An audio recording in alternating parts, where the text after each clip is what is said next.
Pagi menjelang siang, anak-anak, adik-adik semua. Siang, Bapak. Oke. Siang, Bapak. Apa kabar semuanya? Baik. Nah, baik. Baik, Bapak. Oke. Pak. Mungkin sebelum memulai pelajaran hari ini kita berdoa menurut agama dan kepercayaan kita masing-masing. Di sini Bapak mau tunjuk Cecilia untuk pimpin doa. Cecil tidur kah, Bapak? Masih tidur? Oh, kalau gitu ini sudah steam. Stinky sudah, Bapak? Iya, Bapak. Iya, Bapak. Ya, baik. Mari Pak Guru dan teman-teman, sebelum kita mulai pelajaran pada hari ini, kita berdoa menurut kepercayaan dan keyakinan kita masing-masing. Berdoa mulai. Amin. Berdoa selesai. Sebelum masuk materi hari ini, sini mungkin adik-adik sudah kenal Bapak?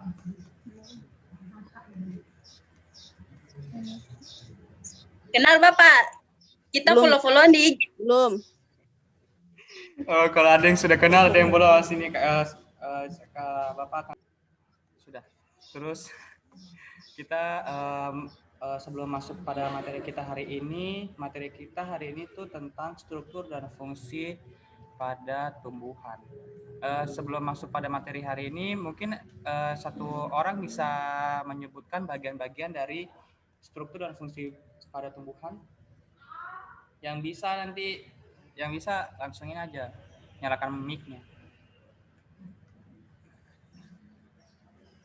Iya, Bapak. Bapak tidak ini kah share itunya apa materinya? Oh, sebelum masuk materi, Bapak mau menanyakan dulu.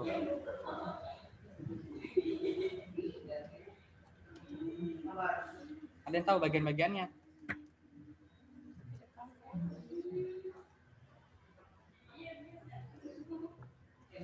Ya, sudah langsung saja Bapak akan jawab. Bagian-bagian dari struktur tumbuhan ini adalah yang pertama itu kan ada akar, terus batang, daun, terus bunga, dan biji, dan buah. Nah, materi kita hari ini tentang apa? Tentang struktur bab 3, struktur dan fungsi pada tumbuhan. Terus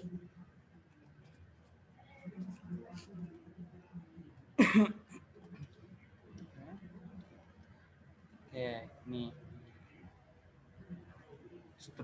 Bab 3, struktur dan fungsi tumbuhan. Nah, ini adalah kompetensi intinya.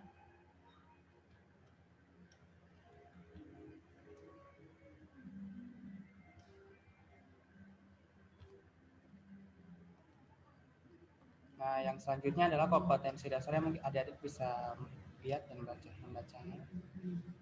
Dan nah, ini tujuan pembelajaran kita hari ini.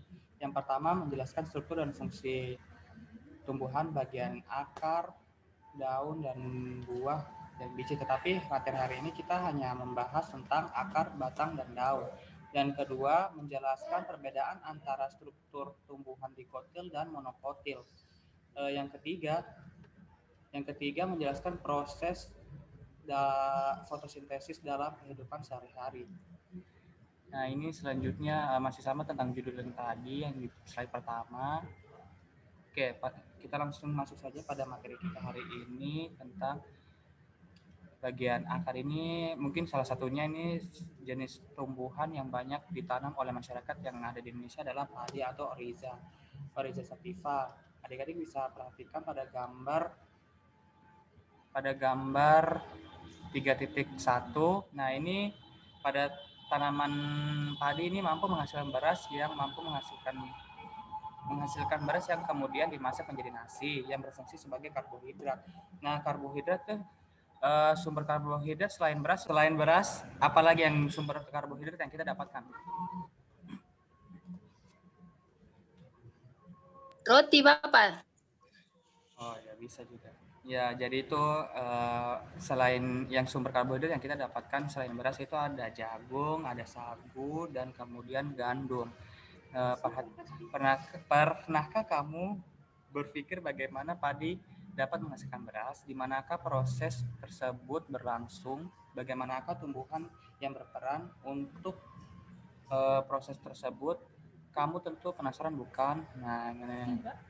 Oke, sudah, kita next saja. Dan ini sabar, bayangkan jika di Indonesia ini tidak terdapat tumbuhan, tentunya manusia dan hewan itu tidak dapat hidup. Jadi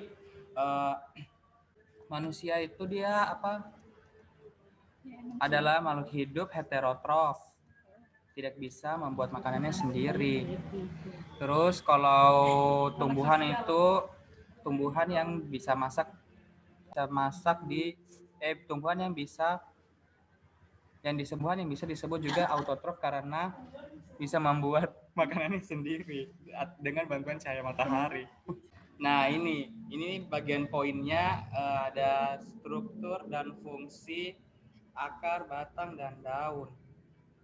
Nah, ini ada organ vegetatif, yaitu bagian akar, batang, dan daun. Yang kedua, organ generatif, bunga, buah, dan biji.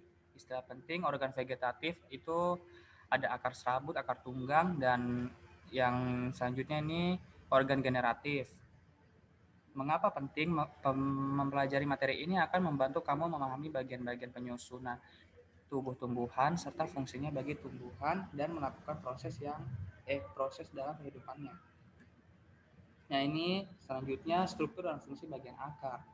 Akar merupakan organ tumbuhan yang umumnya berada di permukaan tanah. Tidak memiliki buku-buku. Tidak memiliki buku-buku itu maksudnya tidak memiliki ruas-ruas. Tumbuhnya ke pusat bumi atau menuju air, warna tidak hijau atau keputih-putihan dan kekuning-kuningan, dan memiliki bentuk meruncing. Nah, mungkin adik-adik bisa lihat pada gambar 3.2 ini, sistem perakaran. Ada 2 jenis sistem perakaran pada tumbuhan, yaitu serabut dan tunggang. Tumbuhan monokotil, nah contohnya ini seperti tumbuhan monokotil itu pada padi, jagung, dan rumput, memiliki sistem perakarannya serabut. Dan sebaliknya untuk dikotil itu seperti kacang tanah dan mangga memiliki sistem perakaran tunggang. Nah, ini contohnya nih. Ini akar serabut pada padi, jagung, dan rumput. Dan untuk akar tunggang itu untuk tumbuhan dikotil itu kacang tanah dan mangga ini. Contohnya. Adik-adik bisa lihat pada gambar tersebut, pada gambar 3.2.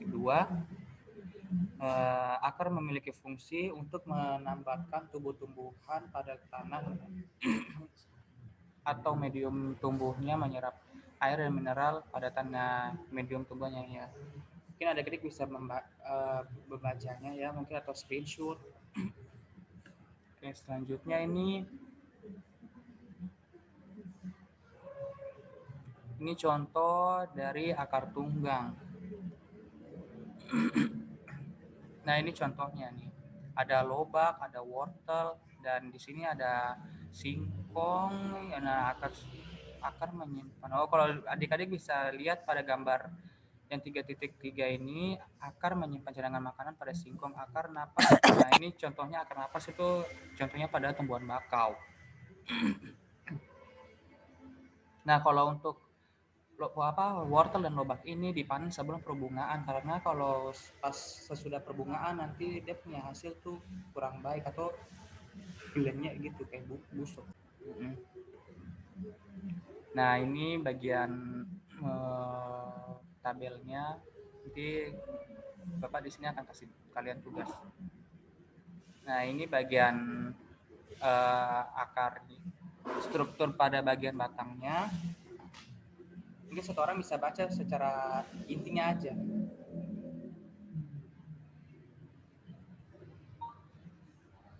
Yang mana ya, Pak? Yang ini ya, bagian ini ya sudah, yang intinya aja, sampai titik aja sudah. Mungkin dari sini sampai sini.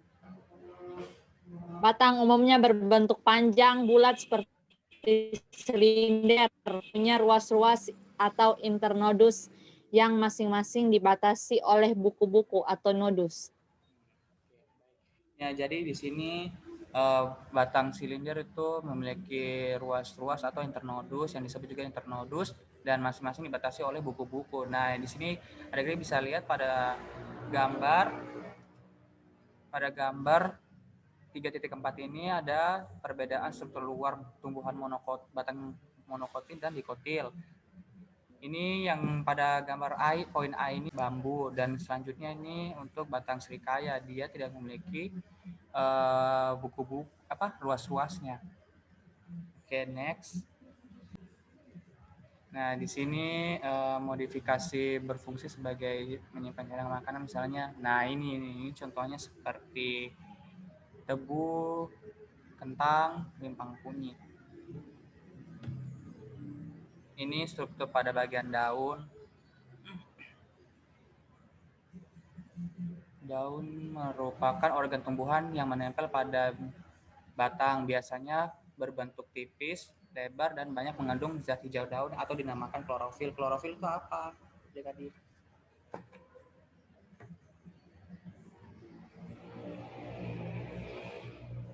klorofil itu adalah zat hijau daun pada tumbuhan.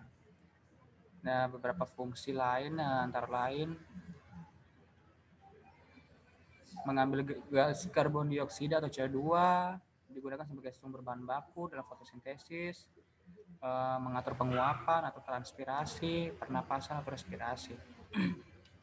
Nah, di sini mungkin adik-adik bisa membacanya atau screenshot ya. Dan ini untuk pada gambar 3.6 ini perbedaan struktur luar daun monokotil dan dikotil. Nah, adik-adik bisa lihat pada daun pepaya atau yang digambar nih poin A ini, adik-adik bisa lihat struktur luarnya itu dia punya daun pepaya, dia punya peruratan tuh menjala atau kayak berurat-urat gitu. Terus untuk pada bagian gambar poin B ini daun jagung, sistem ada punya perurutannya ini sejajar kayak begini nih, sejajar semua, beda dengan daun pepaya atau monokotil. Oke, next ini pada fotosintesis cahaya sebagai sumber energi, gas karbon dioksida CO2 dan H2O digunakan sebagai bahan baku menghasilkan glukosa atau C6H12O6 dan oksigen O2. Nah, mungkin adik-adik bisa perhatikan reaksinya ini 6CO2 atau karbon dioksida ditambah dengan H2O air direaksikan oleh cahaya dan klorofil menghasilkan glukosa atau C6H12O6 plus O2 atau oksigen. Ini reaksi dari proses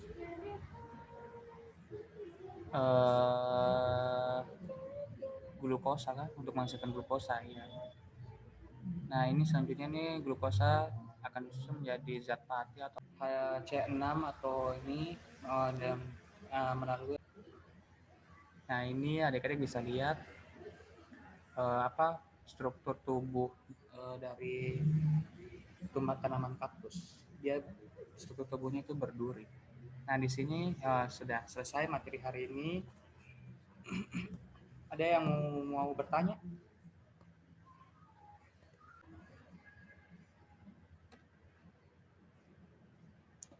Tidak ada, Pak. Oh, yes. Oke, baik. Kalau tidak ada pertanyaan, mungkin di sini kasih adik-adik tugas, mau cari tugasnya. Mungkin adik-adik bisa mencatatnya. Tugas dari materi hari ini itu tuliskan 3 yang tumbuhan yang mengalami pada bagian batang mengalami modifikasi, dan 3 untuk ini struktur tumbuhan yang mengalami modifikasi pada bagian akar. 3 semua ya.